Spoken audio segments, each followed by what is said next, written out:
बच्चों, क्या आप जानते हो कि पी ब्लॉक एलिमेंट्स में किस पर्टिकुलर एलिमेंट पे सबसे ज्यादा क्वेश्चंस पूछे गए? अगर आप एनालाइज करोगे तो इट इज बोरॉन। बोरॉन पे सबसे ज्यादा क्वेश्चंस पूछे गए, राइट?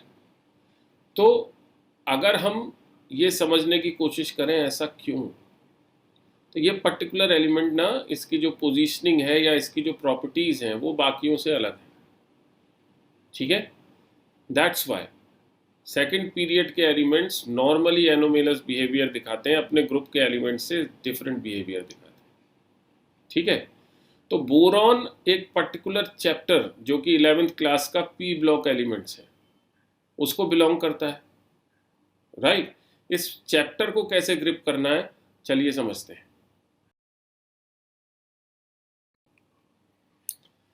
सबसे पहले अगर चैप्टर के इंपॉर्टेंट टॉपिक्स देखें तो एक टॉपिक तो मैंने शुरुआत में ही बता दिया, बोरॉन, एल्यूमिनियम, इनकी chemistry, right? Means 13th group elements और उनकी केमिस्ट्री, 14th ग्रुप एलिमेंट्स और उनकी केमिस्ट्री, और उनके बीच में कंपैरिजन।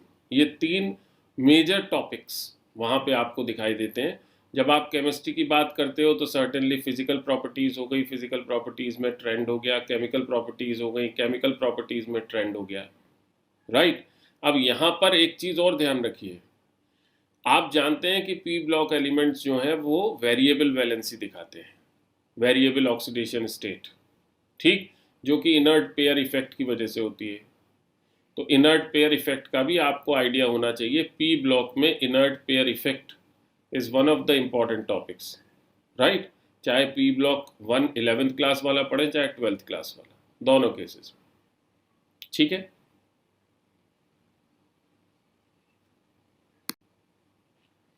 अब जब हम इजियर टॉपिक्स की बात करते हैं तो इजियर टॉपिक्स मैंने आपको बताया, अगर पिक्चराइजेशन टेक्निक फॉलो करेंगे तो सारे इजी हैं, मुझे तो सब इजी लगते हैं।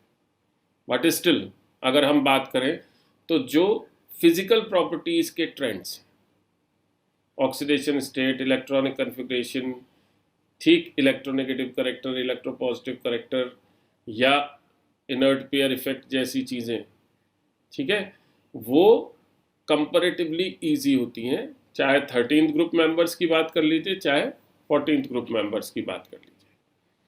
ठीक है, फिर जब कंपैरेटिवली चैलेंजिंग या ज़्यादा स्कोरिंग वाले, मैं चैलेंजिंग इसलिए बोल रहा हूँ क्योंकि ये ज़्यादा इंपॉर्टेंट है, इन पर ज़्यादा क्वेश्चंस आने की प्रोबेबिलिटी है। तो वहाँ एक तो 13th और 14th ग्रुप की केमिकल प्रॉपर्टीज़ हो गई, पहली चीज़। दूसरा, anomalous behaviour of boron and carbon. ठीक है, कार्बन के अंदर कैटेनेशन प्रॉपर्टी है, बोरॉन के अंदर जो उसका इलेक्ट्रॉनिक कन्फिग्रेशन है उसकी वजह से इलेक्ट्रॉन डेफिशिएंट कंपाउंड्स बनाने की टेंडेंसी है, जो कि एल्यूमिनियम में भी काफ़ी हद तक मिलती है।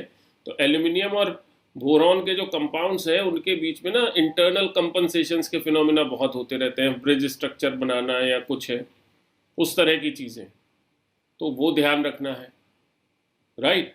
फिर तीसरा डिफिकल्ट टॉपिक जो है वो सिलिकॉन से रिलेटेड है। जैसे कार्बन में कैटेनेशन की प्रॉपर्टी है वैसे ही सिलिकॉन में भी काफ़ी हद तक कैटेनेशन की प्रॉपर्टीज़ मौजूद रहती हैं। काफ़ी हद तक मैंने इसलिए बोला कि सिलिकॉन के स्पेशली ऑक्सीजन के साथ जो कंपाउंड्स जिनको आप सिलिकेट्स कहते हैं काफ़ी कॉमन है और काफ़ी वेरिएबल है। ठीक है, तो सिलिकॉन के कंपाउंड्स पे सवाल आने की पॉसिबिलिटीज़ रहती हैं, खास तौर से उनके स्ट्रक्चर्स पे। कार्बन के जो एलोट्रोप्स हैं उनकी बात करें और सिलिकेट्स की जब हम बात करते हैं, उनके स्ट्रक्चर्स की बात करते हैं, तो ये चैलेंजिंग इंपॉर्टेंट टॉपिक्स की कैटेगरी में आते हैं। अब चैप्टर को ग्रिप करने की स्ट्रेटजी, और सबसे पहले ग्रिप करने के लिए प्री रिक्विसाइट्स।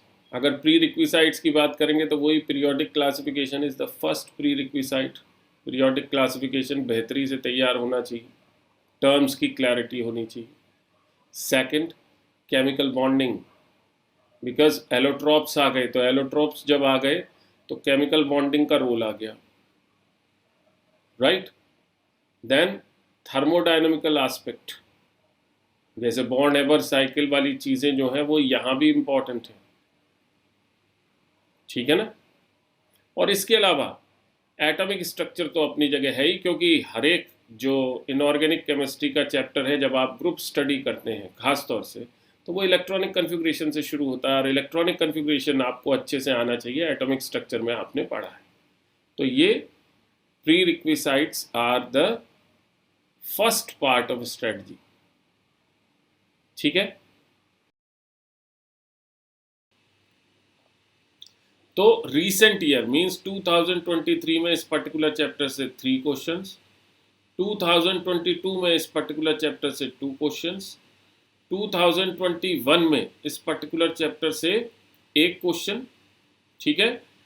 वहीं अगर हम बात करें 2020 की, तो इस पर्टिकुलर चैप्टर से 4 क्वेश्चंस, और 2019 में इस पर्टिकुलर चैप्टर से 3 क्वेश्चंस आए, ठीक है। तो टोटल जैसे मैंने बताया 13 क्वेश्चंस हैं, अच्छा खासा वेटेज है, राइट। और क्वेश्चंस इजी नहीं होते, थोड़े से ट्रिकी होते। अधिकतर क्वेश्चंस बोरॉन और कार्बन से रिलेटेड होंगे, कार्बन की कैटेनेशन प्रॉपर्टी, फिर सिलिकॉन से रिलेटेड होंगे, सिलिकॉन के कंपाउंड्स, राइट। खास तौर से सिलिकॉन्स पे काफी क्वेश्चंस आते हैं। अब अगर हम टाइम और प्रैक्टिस क्वेश्चंस की बात करते हैं, तो अगेन ये छोटा सा चैप्टर पढ़ाने में मुझे तो 8 से 12 घंटे लगते हैं, इससे ज़्यादा टाइम नहीं लगता। जहाँ पर मेरा एम्फेसिस रहता है बोरॉन के कंपाउंड्स, एल्युमिनियम के कंपाउंड्स, खास तौर से बोरॉन के जो एसिडिक बिहेवियर है, राइट, वो एल्युमिनियम के हैलाइड्स, ठीक है। इसके अलावा कार्बन के एलोट्रोप्स और सिलिकेट्स, ये 4 चीज़ें हैं जो बहुत इम्पॉर्टेंट है। इसके अलावा एक और नया कैटेगरी जो कि अधिकतर सवाल आने लगा है, दैट इज सिलिकॉन्स, ठीक है। आपको पिक्चराइजेशन टेक्निक का इस्तेमाल करते हुए डेली पढ़ना है, तो आपके जो आवर्स हैं वो पिक्चराइजेशन टेक्निक के हिसाब से होंगी। ऑन एन एवरेज मेरा ऐसा मानना है कि लगभग 35 hours are more than sufficient. जब आप रेगुलर वे में चलोगे तो इतने में आपकी फिंगर टिप्स पे ये आने लगेगा, आप इसकी बात वैसे ही करने लगोगे जैसे मैं कर रहा हूँ, ठीक है। Practice questions should be around 80-85 जो आपको करने हैं। एकेडजा की प्रैक्टिस शीट्स ले सकते हैं जिसकी लिंक डिस्क्रिप्शन में दी, ठीक है। तो चैप्टर के अंदर बहुत सारी इंटरेस्टिंग चीज़ें हैं जो आपके इर्द गिर्द आपको दिखाई देती हैं, just like S block elements.